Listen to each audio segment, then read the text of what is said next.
خالد بن ولید رضی اللہ تعالیٰ عنہ کے زمانے میں ایک واقعہ ایسا پیش آیا تھا، ایک قلعے کا انہوں نے محاصرہ کیا تھا، عیسائیوں کا قلعہ تھا، فتح نہیں ہو رہا تھا، عیسائی بھی لڑنے میں ماہر تھے، صحابہ یہاں جوان صحابہ تھے، عیسائیوں نے اندر بیٹھ کر کے ایک مشورہ کیا، ان سے لڑتے نہیں، ان کو ایک کام کریں، دھوکہ دیتے ہیں۔ عیسائیوں نے کیا مشورہ کیا؟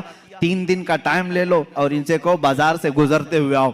عیسائیوں نے اپنے پادری سے پوچھا کیا کریں گے؟ پادری نے کہا شہر کی جتنی خوبصورت لڑکیاں ہیں اور مال و دولت سب لے آؤ، راستے میں بچھا دو، ننگی لڑکیوں کو کھڑا کرو، اس لیے کہ خالد بن ولید کے ساتھ جتنے آئے ہیں سب جوان ہیں، سب نوجوان ہیں۔ توجہ چاہتا ہوں جوانوں، جن کی نظریں اتنی ہلکی ہیں کہ ہر حسینہ کی طرف نکل جائیں، اٹھ جائیں، یہ مومن کی شان نہیں، ہر چمکتی ہوئی چیز کو دیکھ لے، ہر رنگت والی کو دیکھ لے، یہ مومن کی شان نہیں۔ اب خالد بن ولید کی جو فوج تھی، ان کا جو لشکر تھا وہ جوانوں سے بھرا تھا۔ عیسائیوں نے غلیظ منصوبہ بنایا، ناپاک منصوبہ، آج بھی یہی بنا رہے ہیں ہمارے ساتھ، آج بھی بنا رہے ہیں ہمارے جوانوں کو اپنے دام فریب میں کھینچنے کے لیے۔ خالد بن ولید کو عیسائی نے بلایا، کہا ہم تم سے لڑنا نہیں چاہتے، ہماری ایک شرط ہے، 3 دن کے بعد اپنے ساتھیوں کو لے کر کے فلاں بازار سے تم اس قلعے تک آ جاؤ، صحیح سلامت پہنچ گئے تو ہم قلعے کی چابیاں یوں ہی تمہیں دے دیں گے، لڑیں گے نہیں۔ خالد بن ولید منظور کر لیتے ہیں، گئے 3 دن تک آپ سوچتے رہے اتنی جلدی ہار کیوں مان لیا ہے؟ ہار کیسے مان گئے؟ کچھ تو دال میں کھالا ہے۔ اس کے بعد 3 دن گزر گئے، اپنی فوج کو لے کر وہ جیسی بازار میں آئے، حسیناؤں پر نظر پڑ گئی، آدھے لباس میں، کچھ ننگے لباس، نیچے مال و دولت بچھایا ہوا ہے۔ یہی 2 چیزیں تو جوان کو خریدتی ہیں، ایک شباب ہے، ایک دولت ہے، حسن و شباب، اس کا دل دادا ہے یا دولت کا دل دادا ہے؟ جوان انہی 2 چیزوں کے پیچھے اپنا سارا تقوی ختم کرتا ہے، ایمان بیچ ڈالتا ہے۔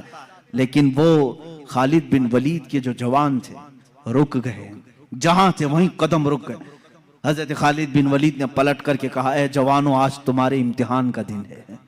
جہاد کے میدان میں نہیں کہا امتحان کا دن، کہا یہاں امتحان کا دن ہے۔ لڑائیوں میں تو وہ ماہر تھے، کسی تلوار سے خوف کھانے والے نہیں، لیکن یہ حسن و جمال کی تلواریں اگر کہیں کاٹ ڈالیں تو بھیانک نتیجہ آ سکتا ہے۔ خالد بن ولید نے کہا اگر آج تمہارا کسی کا بھی قدم ڈگمگایا، قیامت تک آنے والی امت تم پر لعنت بھیجے گی، اور اگر سنبھل کر چلے آنے والی نسلیں تم پر رحمتوں کے پھول برسائے گی۔ پوچھا ان جوانوں نے ہمیں کیا کرنا چاہیے؟ خالد بن ولید نے کہا کچھ بھی مت کرو، اپنے نبی کی سنت پر عمل کرو۔ کہا کون سی سنت پر؟ کہا کیا تم نہیں جانتے میرے مصطفیٰ صلی اللہ علیہ وسلم جب بازار میں چلتے تھے تو اپنی نظریں نیچی کر کے چلتے تھے، بس اس سنت پر عمل کر کے چلو، ادھر ادھر نظر نہیں کرنا۔ بازار میں گزرنے کی یہ سنت ہے جوانوں، ہر ایک کو تاکنا تاڑنا یہ مومن کی شان نہیں۔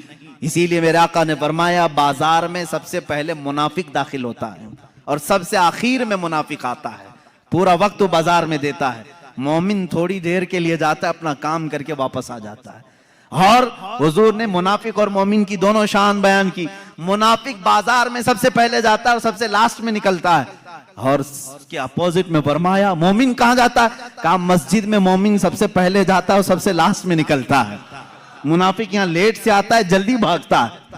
بہرحال صحابہ کو حضرت خالد بن ولید نے کہا، اب صحابہ کے گزرنے کا انداز جو لکھا ہے تاریخ میں، اللہ اکبر، ایسا گزر رہے تھے کہ اگر ان کے سروں پر اگر انڈا بھی رکھ دیا جاتا تو نہیں گرتا، ایسے بالکل فوجیانہ چال وہ چلتے ہوئے ادھر آئے۔ وہ تو عیسائی فاتحانہ شان اور جشن منانے کی تیاریاں کر رہے تھے کہ سارے بہک گئے ہوں گے، سب غرق ہو چکے ہوں گے، ابھی ہم ان پر حملہ آور ہوں گے، لیکن تھوڑی دیر میں یہ پوری فوج کو صحیح سلامت دیکھا۔